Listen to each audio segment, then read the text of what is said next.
Hello friends, welcome you to empowering E education channel. हर बार की तरह एक बार फिर इंटरेस्टिंग फैक्ट के साथ शुरू करते हैं आज की वीडियो। तो आज की सबसे इंटरेस्टिंग जो फैक्ट है वो है माउंट एवरेस्ट के बारे में। और माउंट एवरेस्ट जो कि आप जानते हैं संसार की सबसे ऊंची चोटी है, और उसमें जो भारत की सबसे पहली महिला हैं, जो चढ़ने वाली महिला हैं, उनका नाम है बछेंद्री पाल। बछेंद्री पाल जो है वो उत्तराखंड के गढ़वाल जिले की एक छोटे से गांव जिसका नाम था नाकुरी गांव, उससे वो संबंधित है, यानी वहीं पर वो रहती थी। इसके बाद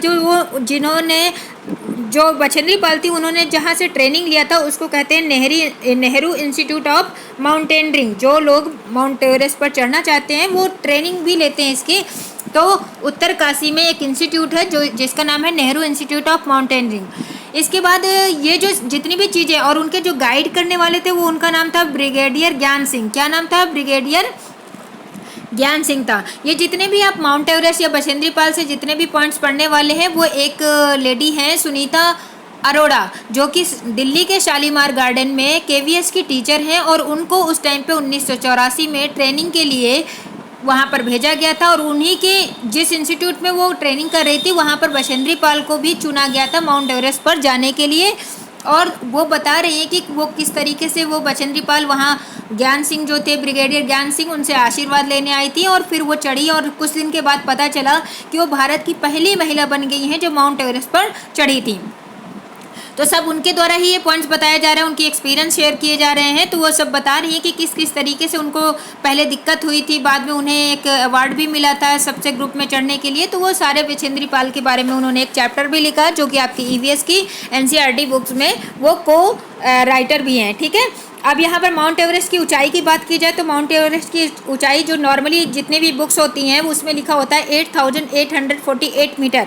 लेकिन यहाँ पर जो आपकी माउंट एवरेस्ट की ऊंचाई है एनसीईआरटी के अकॉर्डिंग, जो आपकी ईवीएस की बुक में है, वो है 8900 मीटर। तो आपको 8848 मीटर्स नहीं याद करना है, 8900 मीटर ही याद रखना है। अगर आपके ईवीएस के क्वेश्चन में ये ऑप्शन होता है तो बिल्कुल यही सही करेंगे, और ऐसा क्वेश्चन पूछा भी जा चुका है। नेक्स्ट, जब वो चढ़ाई किया था उन्होंने तो उनके ग्रुप में कितने लोग थे? 18 लोग थे, जिनमें से 7 महिलाएं भी थी। चढ़ाई करने के बाद 15 मई की बात है कि जब वो 7000 जो माउंट एवरेस्ट की ऊंचाई है वो 8900 मीटर है, लेकिन जब वो 7300 मीटर की ऊंचाई पर वो लोग पहुंच गए थे, जब उनका ग्रुप पहुंच गया था तो वो बहुत थक गए थे और रात हो गई थी, इसलिए वो अपना टेंट वगैरह लगाकर वहां पर रेस्ट कर रहे थे। और अचानक 12 साढ़े 12 बजे रात के एक बर्फ़ का तूफान आया, जिसकी वजह से बहुत सारी उन लोगों को चोटें आई और बछेंद्री को भी बहुत सारी चोट आई, और बहुत सारे डर की वजह से वहीं से वापस आ गए थे। सिर्फ बछेंद्री और उनके एक और साथ में मित्र थे जो कि आगे की चढ़ाई उन्होंने कंटिन्यू रखा था।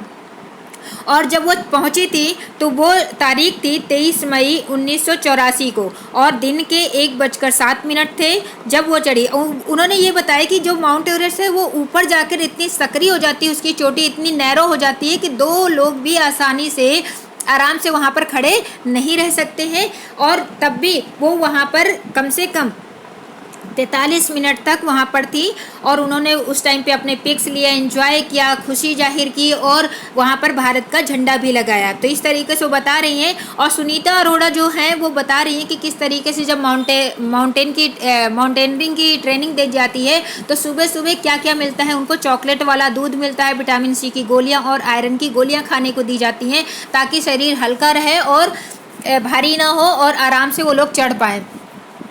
नेक्स्ट पॉइंट पे डिस्कस करते हैं। जो आपके माउंटेनरिंग में चढ़ने के लिए बहुत सारे कुछ टर्म्स यूज़ किए गए हैं, कुछ शब्द यूज़ किए गए हैं, उनको याद रखना है कि पिट ऑन कहते हैं। यहाँ पर पिट ऑन कहते हैं एक खूंटे को, स्लिंग कहते हैं एक तरह का हुक है, रैपलिंग उसे कहते हैं जब पहाड़ पर लोग चढ़ जाते हैं तो वापस फिर आते हैं नीचे की ओर, तो उसे कहते हैं रैपलिंग। इसके बाद कैंप फायर उन्होंने बताया कि हम जब काफ़ी ऊंचाई पर चले गए थे तो वहाँ पर हम रुक कर अपना वहाँ पर डांस वगैरह किया, गाने वाने गए थे, आग जलाया था वहाँ पर, तो उसे कहते हैं कैंप फायर।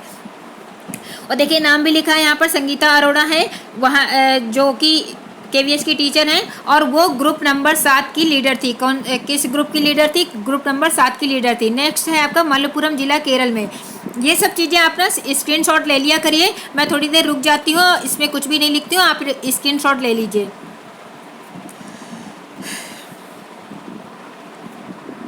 अब बात करते हैं नेक्स्ट है गोलकुंडा किले के बारे में। गोलकुंडा क्या है? एक फोर्ट है, एक किला है जो कि हैदराबाद में है और उसमें कितने बुर्ज हैं? 87 बुर्ज हैं। बुर्ज उसे कहते हैं, आपने देखा होगा कि बहुत सारे जो किले होते हैं राजाओं के, जो महल होते थे, तो उसको दुश्मनों से या उसकी रक्षा करने के लिए वो किले के बहुत दूर से एक बाउंड्री टाइप की खींच देते हैं। मान लो ये एक किला है तो इसके बहुत दूर से एक बाउंड्री की तरीके से खींचा जाता है और इस बाउंड्री ये कोई छोटा सा कम रूम नहीं होता, बहुत बड़े एरिया में होता है। तो इसलिए बीच बीच में यहाँ पर ऊंचाई में गोल गोल से एक तरीके से पिलर या रूम की तरीके से बनाए जाते हैं जिनके ऊपर सोल्जर्स खड़े होते हैं और वो निगरानी करते हैं कि कोई बाहर से बहुत दूर से कोई आक्रमण तो नहीं कर रहा है यहाँ पर। तो उसे कहते हैं, ये जो गोल गोल से बने होते हैं वो दीवार से ऊंचे भाग पर बनाए जाते हैं, तो उसे कहते हैं बुर्ज। तो इस चीज़ को याद रखना है कि गोलकुंडा फोर्ट जो है उसकी बाहरी दीवार पर कितने बुर्ज हैं? 87 बुर्ज हैं। बुर्ज दीवार से ऊंचे होते हैं। गोलकुंडा में अगर बात की जाए तो ये जो किला था वो 1200 ईस्वी में बनाया गया था। तब से हिंदू राजा यहाँ पर राज करते थे, लेकिन ये कच्चा बना हुआ था, मिट्टी से बना हुआ था। लेकिन 1518 से लेकर 1787 तक यहाँ पर कुतुब शाही सुल्तानों का राज था। कौन से शासकों का राज था? कुतुब शाही सुल्तानों का राज था। ये डेट भी याद रखेंगे, ईयर याद रखेंगे और कौन से सुल्तानों का शासन था उस चीज़ को याद रखेंगे। जो नेक्स्ट है आपका कि 1200 में बना था ये किला का, लेकिन ये जो अब जिस तरीके से पत्थर का बना है वो कुतुब शाही सुल्तानों के द्वारा ही बना है। औरंगजेब जो था, औरंगजेब यहाँ पर आक्रमण किया था इस किले में, लेकिन यहाँ की जो सुरक्षा व्यवस्था थी वो इतनी मजबूत थी कि उसकी सेना यहाँ पर आसानी से घुस नहीं पाई और लगभग 8 महीने तक, यानी कुछ यहाँ पर लिखा लेकिन कुछ महीनों तक वो बाहर ही बैठी रहे। कुछ महीने क्या है यहाँ पर आप लिखेंगे 8 महीने, लगभग 8 महीने तक वो बाहर ही बैठी रही, उस किले में घुस नहीं पाए। लेकिन बाद में वो लोग आक्रमण कर विजयी हुए थे, लेकिन 8 महीनों तक उनको वेट करना पड़ा था। दूसरी सबसे इम्पोर्टेंट पॉइंट यहाँ पे याद रखना है, ये भी आपके कई बार पूछा जाता है कि गोलकुंडा में एक तोप रखी हुई है। ये बच्चे वहाँ पर घूमने गए हुए हैं, वो सब चीज़ें देख देख कर बता रहे हैं कि किस तरीके से कि गोलकुंडा जो फोर्ट है वहाँ पर एक बहुत बड़ा फाटक है जहाँ पर आवाज़ करने से जो राजा का जो महल होता था, अंदर किले के अंदर जो उसका रूम होता था, जो महल होता था उसका, वहाँ पर उसको आसानी से आवाज़ें सुनाई पड़ती थी। यानी अगर किसी को मदद की ज़रूरत होती थी उस फाटक के पास बोलता था तेज़ी से, तो वो अंदर जाकर वहाँ जहाँ पर राजा बैठते थे वहाँ पर उसको आसानी से सुनाई पड़ता था। कई तरीके के हौज बनाए गए थे वहाँ पर, और वो बच्चे जब घूमते हुए देख रहे थे तो वहाँ पर एक बड़ी तोप दिखी उनको, जो कि किससे बनी हुई थी? कांसे से बनी थी। कांसा एक ऐसी धातु होती है जो कि मिश्रित धातु होती है, और कौन सी दो धातुओं को मिलाकर बनी होती है? तांबा और टिन को। इस चीज़ को याद रखेंगे। कभी कभी यहाँ पर हो जाता है कि तांबा और पीतल का मिश्रण होता है, तांबा और जस्ता का मिश्रण होता है, तो जो कांसा है वो तांबा और टिन का मिश्रण होता है, एक एलॉय होता है, एक मिश्रण होता है। नेक्स्ट पॉइंट में देखना है कि आपका बहुत अच्छा इंटरेस्टिंग फैक्ट है सुनीता विलियम्स के बारे में। सुनीता विलियम्स के बारे में भी आप जानते हैं कि सुनीता विलियम्स जो हैं वो पृथ्वी से 360 किलोमीटर दूर स्पेसशिप में गई थी, और एक बुक है वहाँ पर। वो सुनीता विलियम्स भी अपने एक्सपीरियंस बहुत शेयर करती हैं कि जो स्पेसशिप में कोई गुरुत्वाकर्षण नहीं होता है, यानी ग्रेविटी नहीं पाई जाती है। ग्रेविटी नहीं होने के कारण वो स्पेसशिप में हर चीज़ें उनकी तैरती हुई नज़र आती है। यहाँ तक कि जो पानी होता है वो भी बुलबुले के रूप में उनको यूज़ करना होता है। जब भी उन्हें कुछ पानी का मतलब फेस वगैरह धोना होता है तो वो क्या करते हैं, वो बुलबुले, उड़ते हुए बुलबुले जो पानी के होते थे उनको हैंकी से पकड़ते थे, और वो बुलबुला हैंकी में फूट जाता था और हैंकी गीली हो जाती थी। इसके बाद वो अपने फेस को या हाथ धुलने के काम करते थे। यानी हर चीज़ ग्रेविटी ना होने के कारण उनके बाल भी ग्रेविटी ना होने की वजह से हेयर स्टाइल अच्छी सी बनी होती थी वहाँ पर, कि उनके जो बाल हैं वो ऊपर की तरफ बिल्कुल खड़े होते थे, जैसे आजकल लड़के जो बनाते हैं ना स्पाइक, जिसे बोलते हैं स्पाइक के हेयर स्टाइल, तो इस तरीके से उनके बाल खड़े रहते हैं। नेक्स्ट है कि एक बुक है जिसका नाम है how we found the earth is round by Isaac Asimov. ये एक बुक का नाम है जिसके द्वारा हमें ये पता चलता है कि डिफरेंट ईयर में विभिन्न संस्कृतियों के द्वारा जो डिफरेंट तरीके के लोग हैं उनका हर तरीके से कैसे पृथ्वी के बारे में उनकी सोच अलग अलग है। यानी कुछ लोग कहते हैं पृथ्वी गोल है, तो कुछ कहते हैं कि पृथ्वी गोल है तो फिर हम क्यों नहीं है, पृथ्वी घूमती है तो हम क्यों नहीं घूमते हैं, अगर पृथ्वी घूमती है सूर्य का चक्कर लगा रही है तो अगर हमारा घर का दरवाज़ा इधर है तो शाम को उधर क्यों नहीं हो जाता है। इस तरीके से तरह तरह की सोच जो है वो दिखाती है ये बुक जो। इसके बाद उन्होंने ये बताया है कि जिस तरीके से और इस तरीके से जो डिफरेंट तरीके के जो सोच होती है वो बताती है कि पृथ्वी के बारे में लोग क्या क्या सोचते हैं। यहाँ तक कि अगर गोल है तो जो पृथ्वी में जो भारत और अर्जेंटीना के लोग हैं, इस पॉइंट को याद रखेंगे कि कहाँ ये क्वेश्चन भी पूछा गया और उसमें ऑप्शन दिया गया था कि कहाँ के लोग एक दूसरे के सापेक्ष खड़े होते हैं, यानी सामने खड़े होते हैं, तो वो है भारत और अर्जेंटीना के। ठीक है, ये एक दूसरे के उल्टे हो सकते हैं, यानी अगर जैसे सिर और पैर अलग अलग होते हैं ना, मतलब अगर एक सीधे खड़ा हुआ है तो उसके पैर नीचे होंगे, और एक अगर अपोजिट है उसके तो वो क्या होगा कि उसके सिर नीचे और पैर ऊपर की तरह। यानी ये डिफरेंट तरीके के ये सिर चकराने वाली बात होती है लोगों के अंदर कि किस तरीके से पृथ्वी के बारे में उनकी अवधारणा प्रस्तुत हो रही है। ठीक है, नेक्स्ट पॉइंट पे दिया गया है कि अगर हम स्पेसशिप से एक कागज़ का टुकड़ा और एक सिक्का एक ही समय पर नीचे गिराते हैं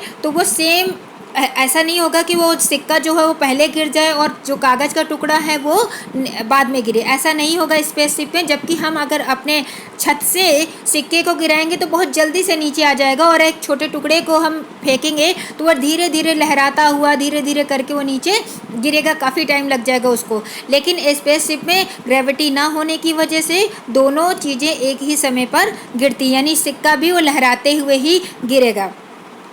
अगर स्पेसशिप में हम कैसे पता चलेगा कि जैसे स्पेसशिप में कैसे पता चलेगा कि कौन सी चीज़ तारे हैं, कौन सी चीज़ें सैटेलाइट्स हैं, तो अगर कोई चीज़ बहुत ज़्यादा टिमटिमा रही है, ट्विंकलिंग कर रही है, तो वो क्या होते हैं, वो तारे होते हैं। यानी जिस तरीके से रात में अगर हमें रोड पे खड़ा कर दिया जाए, मतलब रोड पे अगर हम साइड में खड़े हो जाएं और बहुत डिफरेंट तरीके की यहाँ व्हीकल्स होते हैं, गाड़ियाँ होती हैं, तो हम दूर से उसकी लाइट के द्वारा बता सकते हैं रात में कि दूर से वो आने वाली गाड़ी कौन सी है, वो बाइक है या 2 पहिया है, 4 पहिया है, कौन सी है। क्योंकि अगर एक लाइट लगी होगी तो वो बाइक हो सकती है, अगर 2 लाइटें हैं इस तरीके से वो उसको हम बोल सकते हैं कि 4 व्हीलर होगी, बड़ी लाइट दिख रही है, छोटी लाइट, तो इस तरीके से हम बता सकते हैं। वैसे ही अगर हम स्पेसशिप में जाएंगे तो कौन सी चीज़ें, क्योंकि वो चीज़ें तो आसपास ही नज़र आएंगी, सैटेलाइट्स वगैरह जो स्पेसशिप के, तो हमें कैसे पता चलेगा कि अगर कोई तारे जो होते हैं वो ट्विंकलिंग करते हैं, यानी कोई चीज़ अगर ट्विंकल करती हुई दिखती है तो हम समझ जाएंगे कि वो तारे हैं। लेकिन अगर कोई चीज़ बहुत तेज गति से चलती हुई नजर आए तो वो क्या होगी, सैटेलाइट्स हो सकती है, यानी उपग्रह हो सकता है। जो उल्का पिंड होते हैं, जो टूटते हुए तारे, जिसको देखते हैं ना कि टूटता हुआ तारा है, बहुत सारे लोग विश करते हैं कि ये टूटते हुए तारे को देखकर विश करेंगे तो पास हो जाएंगे, सीटेड पास हो जाएंगे। तो इस तरीके से जो हम विश करते हैं वो एक्चुअली उल्का पिंड होते हैं। उल्का पिंड वो होते हैं जो ऊपर से टूट के जब गिरते हैं तो पृथ्वी के एटमॉस्फेयर पर आते आते पूरी तरीके से जल जाते हैं। कभी कभी ये बहुत छोटा माइनर पीस उनका रह जाता है तो पृथ्वी पर आकर गिर जाता है, और जिसकी वजह से बहुत ज़्यादा तबाही हो जाती है। तो इस तरीके से इन चीज़ों को याद रखना है आपको। तो आज का जो टॉपिक है वो बहुत ही इंटरेस्टिंग है और बहुत आपके नॉलेज की चीज़ें हैं, तो इस चीज़ को याद रखेंगे। नेक्स्ट पॉइंट में हम डिस्कस करेंगे कुछ इंटरेस्टिंग फैक्ट के बारे में। तो आज के सारे पॉइंट्स आपको याद रखना है। सुनीता विलियम्स कौन थी, कब गई थी, कितने किलोमीटर दूर पर गई थी, और जो है गोलकुंडा कहाँ पर है, कितने बुर्ज हैं, ये सारी चीज़ें आपको याद रखना है। एक एक पॉइंट्स आपको याद कर लेना है। तो मिलते हैं नेक्स्ट वीडियो में। Bye bye and take care.